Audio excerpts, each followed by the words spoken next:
ලදරුවන්ට නිතරම ඇති වෙන රෝග ලක්ෂණයක් තමයි මේ ලදරු අක්ෂි රෝග කියන්නේ. එහෙම නැත්නම් ඇස්වල ඇතිවන අපහසුතාවය කියලා කියන්නේ. ඉතින් මේ වගේ රෝග ලක්ෂණ වෙන්නේ වරින් වර කබ කඳුළු පිටත වෙනවා, මහණේ වෙනවා. තව ඇසැරීමේ අපහසුතාවයක් එනවා. ඊට පස්සේ ආලෝකය බැලීමේ අපහසුතාවයක් මේ ලදරුවාට එනවා.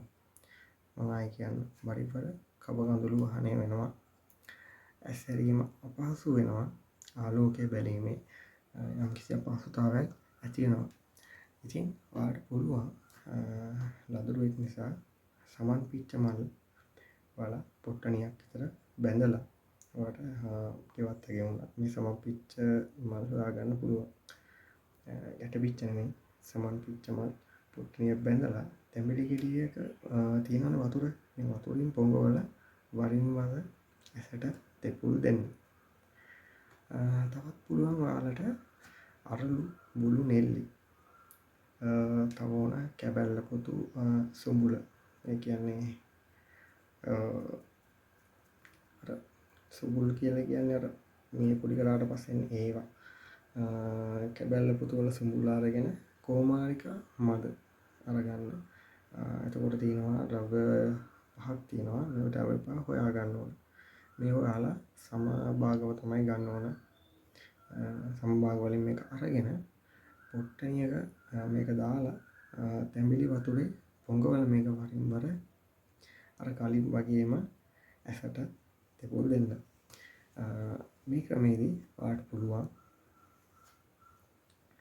මේ ලදරුවාගේ අක්ෂි රෝගය වළක්වා ගන්නට පුළුවන්.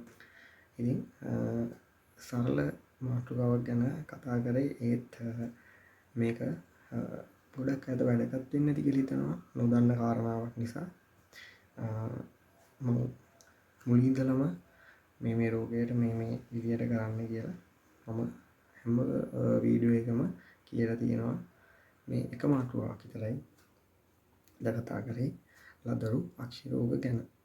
අක්ෂි රෝග වලට ඔයාලට පුළුවන් කරගන්න සරල ක්‍රම මොනවද කියන එක ගැන තමයි අද කතා කරේ. ඉතින් අද වීඩියෝ එකේ කෙටි මාතෘකාවක් නිසා මම පොඩ්ඩක් ඒක කතා කරේ. ඉතින් ඔයාලට පුළුවන් මේ වගේ ඉස්සරහට මම තව මාතෘකා අරගෙන එනවා. මේ වගේ රෝග ලක්ෂණ වෙන්න පුළුවන් ඔයාලට තියෙන දැනුම මම අනිවාර්යෙන් දෙනවා. ඔයාලා මීට කලින් අහලා නැති දේවල් ගැනත් මම මේ channel එකේදී කතා කරනවා. ඉතින් ගොඩාක් වැදගත් වෙන මාතෘකා රසක් මම ඉස්සරහට අරගෙන එනවා. දැන්ට මම වීඩියෝ 40 ගණක් විතර මම කරලා ඇති. ඔයාලට පුළුවන් ගිහිල්ලා ප්ලේලිස්ට් වල බලන්න පුළුවන්. ඔයාලට channel එකට ගිහිල්ලා එක එක වීඩියෝ බලන්න පුළුවන්. එක එක මේ රෝග ගැන මම කතා කරලා තියෙනවා. මේ රෝගය කියලා මම thumbnail වල දාලා තියෙනවා. ඔයාලට ලේසියෙන්ම බලා ගන්න පුළුවන්. ඉතින් channel එක subscribe කරලා තියාගන්න.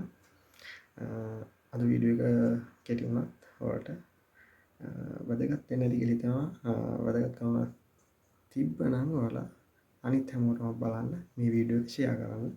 ඉතින් අපි ඊළඟ වීඩියෝ එකෙන් හම්බෙමු.